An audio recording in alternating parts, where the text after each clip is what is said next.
सोलापूर शहरासह जिल्ह्यात आज शनिवारी सायंकाळी मान्सूनपूर्व पावसाने जोरदार हजेरी लावली। दिवसभर उकाड्याने हैराण झालेल्या नागरिकांना सायंकाळच्या पावसामुळे काहीसा दिलासा मिळाला। सायंकाळी अचानक काळे ढग दाटून आले आणि विजांच्या कडकडाटासह पावसाला सुरुवात झाली। चपळगाव परिसरात वादळी वाऱ्यासह जोरदार पाऊस झाला। या वादळी पावसामुळे अनेक ठिकाणी झाडांच्या फांद्या तुटल्याची माहिती समोर आली आहे। काही भागात वाऱ्याचा वेग अधिक असल्याने नागरिकांची धावपळ उडाली। आपण ही पावसाची दृश्य राजनीती न्यूजच्या माध्यमातून पाहत आहात।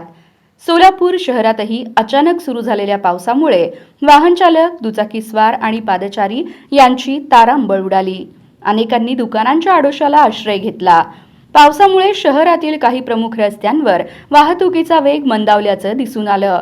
मान्सूनपूर्व पावसामुळे वातावरणात गारवा निर्माण झाला असून पुढील काही दिवस जिल्ह्यात ढगाळ वातावरण आणि हलक्या पावसाची शक्यता व्यक्त केली जात आहे।